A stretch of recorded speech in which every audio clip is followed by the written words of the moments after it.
Thanks everyone for your patience. We're joined by Riley Lees and Peyton Ramsey. Um, with the players, please message Athletic Communications in the chat if you'd like to ask a question. We'll start with Eli Karp. Okay, this one's for Peyton. After the first half, throw 2 picks. What's the message you got from the coaches, and what did you think you needed to change and do that you then were able to do in the second half? Yeah, I mean, we just knew that we were beating ourselves, and the message was simple: just keep chipping away and execute one play at a time, and things are going to fall into place. That was all on us. Credit their defense are good, but we didn't execute as well as we should have, and that's what it came down to. And that was kind of our discussion in the locker room, just to play better one play at a time and keep executing.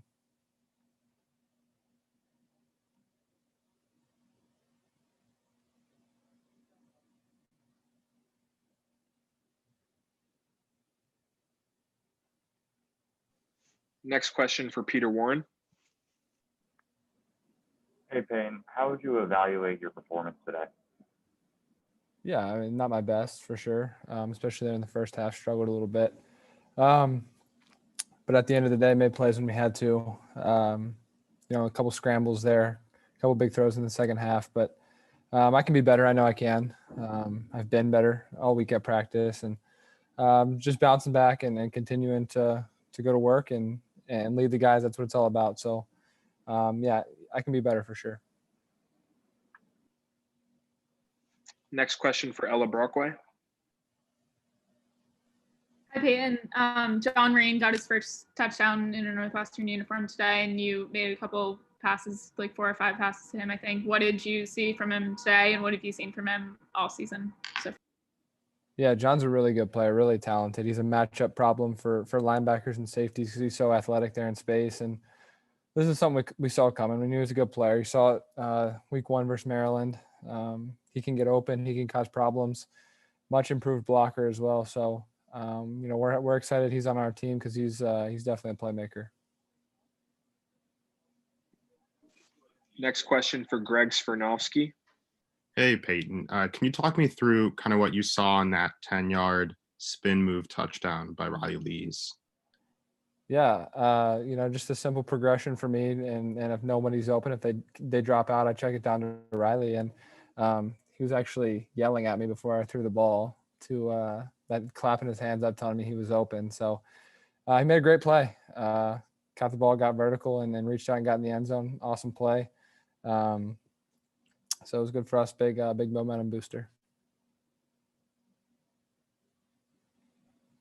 Riley, would you like to talk about that play? Like Peyton said, I'm the check down there. I got a little excited, and he heard me. But, I mean, when the ball comes our way as receivers, that's when we got to go try and make a play, and that's what happened. So. Any other questions for Peyton or Riley?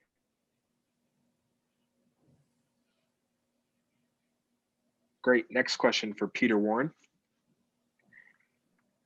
Riley, coming back from your injury this week, what would it like to sort of be back on the field, and how you think the wide receiver rotation is going so far? Speaking on the first part, I'm just super grateful. This year has definitely made me super grateful for football in general, with COVID and everything, and then having to miss a game. It sucks, but I was really happy to be out there with the guys. And as the receiver room, I think we have a lot of depth, and the young guys that are coming in are doing their job, and they're making some plays. You saw that with Bryce Kurtz and Malik today. But we got a lot of guys that are capable of making plays, and it's great for us to be able to rotate and have a lot of guys in there that we know and trust will go in there and do their job. I think that's it. Thanks, Riley. Thanks, Peyton. Appreciate your time.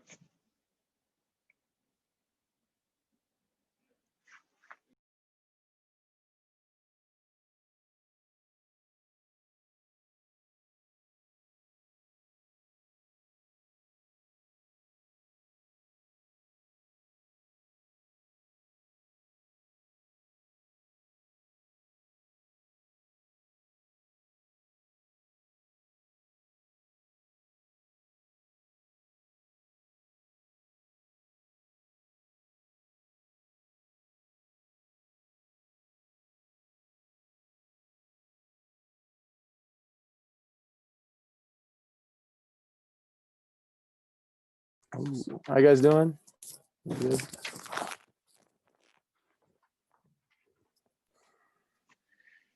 Thanks everyone for your patience. We are joined by Chris Bergen and Brandon Joseph. We will go directly into questions. Again, please message Athletic Communications in the chat if you'd like to get in line. Our first question is for Eli Karp.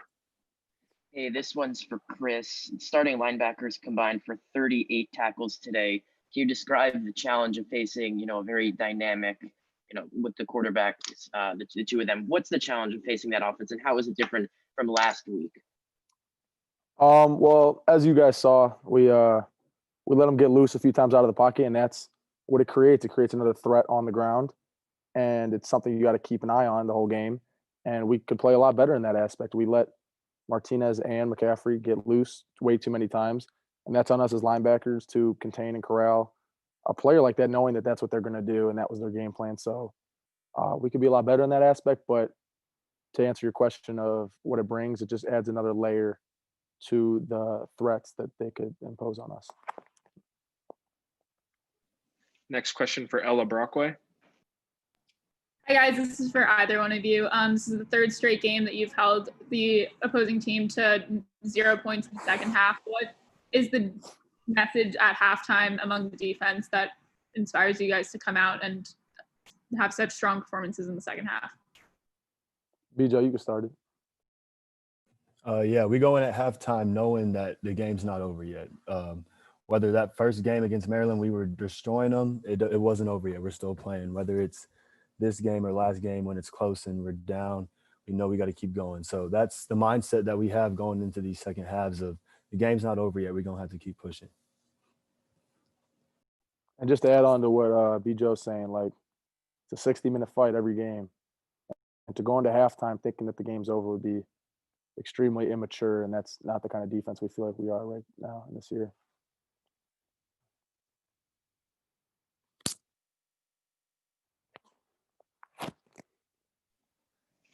Any other questions for Chris or Brandon? We do have a question. Andrew Golden. This can go for either of you. You guys dealt with a lot of adversity when it came to penalties, but you guys bounced back. How do you guys as a team move on from a mistake like that or a penalty that might not go your way and bounce back on the next play? Penalties are part of the game of football, and we know we don't think too much about it. It's no different than a big play, and we respond. If we were to sit there and think about it, we probably would have given up a lot more points. So we take it for what it is, on to the next play, and we live to fight another down. Can't get a touchdown off a penalty, so. Yeah, echoing what he said. We see a penalty. All right, start over. We back up. We got 3 more plays to go stop them again. So we see a penalty and we keep playing. We keep going. We know we got to get that stop. Next question for Drew Schott.